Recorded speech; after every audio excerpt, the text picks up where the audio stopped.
కుట్ర పన్నుతోన్న ఒక వ్యక్తి తాలూకా రాజకీయానికి ఏం సమాధానం ఉండాలి సుధాకర్ గారు? ఒకటి, ఇప్పుడు రైతులు అనే దాన్ని ఆయన ముందు పెడుతున్నాడు. నేను కాదు, ఇదిగో రైతులు వచ్చి నాతోటి ఘోష, ఇదిగో మీరు అందరూ ఇక్కడ కూర్చుని చోటే మొన్న రైతులు కూర్చున్నారని చెప్తున్నాడు ఆయన పొద్దున్న. వాళ్ళే నా దగ్గర గోడు వెళ్ళబోసుకున్నారు, అక్కడ పెద్ద స్కామ్ జరిగిపోతుంది, అది బిగ్గెస్ట్ స్కామ్ అమరావతి ఆయన దృష్టిలో. అంటే ఇంత పెద్ద స్కామ్స్టర్కి మరి అన్ని స్కాముల్లాగే కనిపిస్తాయా?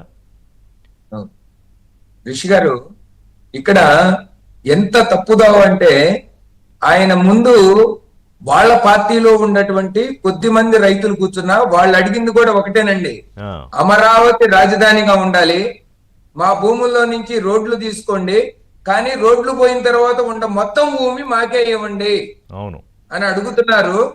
దానికి నువ్వేదన్నా చెప్పయ్యా, నీ యొక్క ఆలోచన విధానం ఏంటి అని అడిగే తప్పితే, ఈయన రాజధాని వద్దు అంటే వాళ్లే చేదరించి వాళ్లే రాళ్లతో కొట్టేటువంటి సిచ్యువేషన్ ఉందండి. ఎవరైతే ఎక్కడికి వెళ్ళాలో కాదు వాళ్ళు ఆలోచించుకోవాలి కదా. అసలు అమరావతినే శ్మశానం అన్న పెద్ద మనిషి దగ్గరికి పంచాయతీ కోసం వెళ్తారా వీళ్ళు పిలిపించుకున్నారండి. వాళ్ళ పార్టీలో పదవుల్లో ఉన్నటువంటి వ్యక్తులు, వాళ్ళ పార్టీలో పదవుల్లో ఉన్నటువంటి రైతులు, వాళ్ళు రైతులు ఉన్నటువంటి వైసీపీ కార్యకర్తలు. అయితే ఇక్కడ ఒకటి, ఇందాక ఇది కేవలం అమరావతి రాజధానికో అమరావతి మీద వ్యతిరేకత కాదండి, ఈ రాష్ట్ర ప్రజల మీద ఉన్నటువంటి వ్యతిరేకత. ఈ రాష్ట్ర ప్రజల్ని వంచాలి, ఈ రాష్ట్ర ప్రజల్ని నిట్ట నిలువున బంగాళాఖాతంలో కలపాలి. ఇటువంటి రోజుకొక మాట పూటకొక మాట మాట్లాడేటువంటి వ్యక్తి రేపొద్దున మావిగానంటే నీకు మళ్ళీ జగన్మోహన్ రెడ్డి, నీ పార్టీకి మళ్ళీ భారతదేశంలో ఉన్నటువంటి 43 పార్టీలు సిద్ధాంతాలు గాని ఎన్నుముకలు లేనటువంటి పార్టీలు కాదు.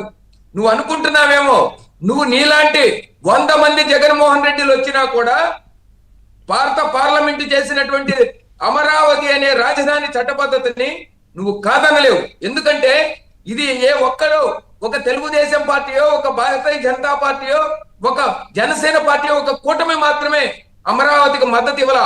దాదాపు 43 పార్టీలు పార్లమెంటులో ప్రాతినిధ్యం ఉన్నటువంటి ప్రతి పార్టీ కూడా అమరావతి ఆంధ్రప్రదేశ్ కు రాజధానిగా ఉండాలి, అది ఒక ప్రపంచ స్థాయి నగరంగా అభివృద్ధి చెందితే మేమందరూ సంతోషిస్తామని చెప్పినటువంటి మాటలు పార్లమెంటు రికార్డుల్లో ఉన్నాయి. జగన్మోహన్ రెడ్డి, నువ్వు మాట్లాడేటువంటి మాటలు ఒక ముఖ్యమంత్రిగా నిజంగా నువ్వు పూటకొక మాట, గంటకొక మాట మాట్లాడుతూ ఇంకా రేపొద్దున అంటావు ఇప్పుడు 110 కిలోమీటర్ల హైవేనా అన్నావు, రేపొద్దున హైవే కారిడార్ మొత్తం కూడా రాజధాని అనొచ్చు, లేకపోతే కోస్టల్ కారిడార్ మొత్తం కూడా రాజధాని అనొచ్చు.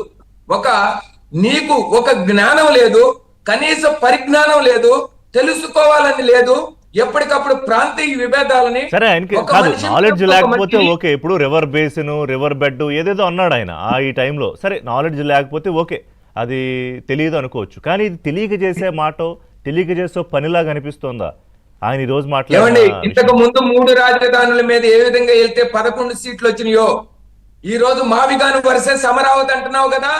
నీ రాజకీయ భూస్థాపితం, నిన్ను నమ్ముకున్న వాళ్ళందరూ కూడా జీవిత కాలంలో, ఇక వారి జీవిత కాలంలో కూడా రాజకీయాల్లో ఉండకుండా తీసుకున్నటువంటి నీ నిర్ణయం, నీ నెత్తి మీద భస్మాసుడి హస్తం నువ్వే పెట్టుకున్నావు మావిగాన్ రూపంలో.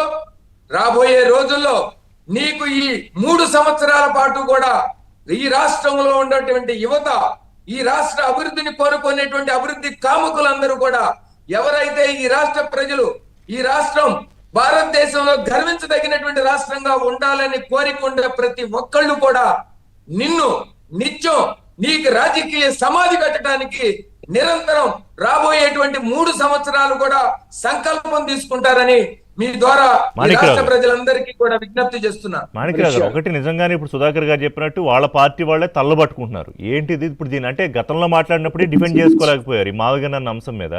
ఇప్పుడు ఆయన ఎజెండాలో పెడతా, మేనిఫెస్టోలో పెడతా, ఎన్నికల రెఫరెండంకు వెళ్తా అన్నాక ఇక నాకు